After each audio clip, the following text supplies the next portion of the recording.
கல்லறி உள்ளே பாவமே எந்தன் மோக எண்ணமும் பாவக்கிரியையும் காண கண் பூசுதே எந்தன் இயேசு ராஜனே உந்தன் பாதம் வந்தேனே எந்தன் பாவ கரையாவும் ஜீவரத்தம் கொண்டு அழுவி வாசிக்கவோ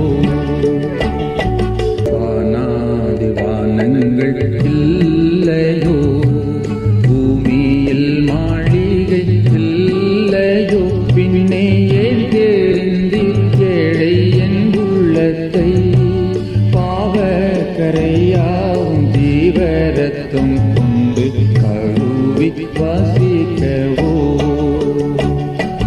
வானாதி வானங்கள் இல்லையோ.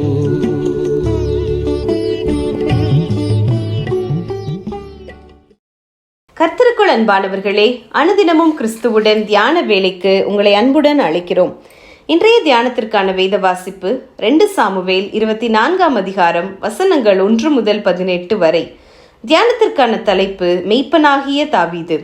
இதோ நான் தான் பாவம் செய்தேன், இந்த ஆடுகள் என்ன செய்தது? 2 சாமுவேல் 24:17.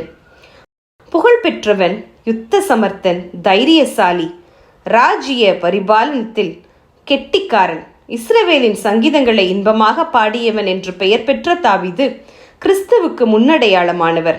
கிறிஸ்து உலகில் வாழ்ந்தபோது தாவீதின் குமாரன் என்று பெயர் பெற்றிருந்தார். இவற்றிலும் மேலாக கர்த்தருடைய இருதயத்திற்கு ஏற்றவன் என்று சாட்சியை பெற்ற ஆடுகளின் மெய்ப்பனான இவர் ஜனங்களின் மெய்ப்பனாகவும் உயர்த்தப்பட்டார். இத்தனை மேன்மை பொருந்திய ராஜா கூட சாத்தானின் சோதனைக்கு விதிவிலக்கல்ல. ஏற்கனவே சுய இச்சைக்கு ஆளாகி பாவத்தில் விழுந்து மன்னிப்பு பெற்று எழுந்திருந்த தாவீதுக்கு மறுபடியும் சோதனை வருகிறது.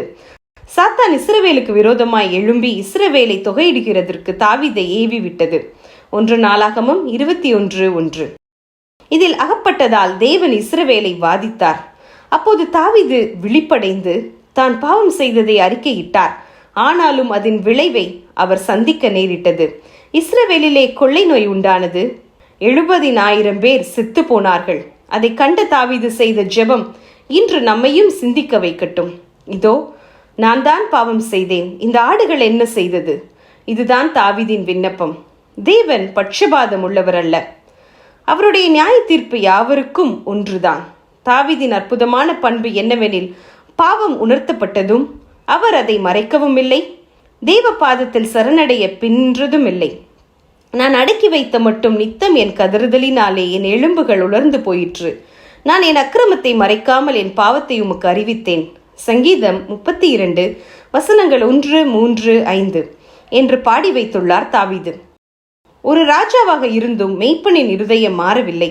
மக்களை தனது மேய்ச்சலின் ஆடுகளாக மதித்து கதறி ஜெபித்த ஜெபம் நம்மையும் உந்தி தள்ளட்டும். இந்த தாவீதையே கர்த்தர் தமது இருதயத்துக்கு ஏற்றவராக கண்டார். தேவ பிள்ளையே, இன்று நாம் தேவனுடைய இருதயத்துக்கு ஏற்றவர்களா?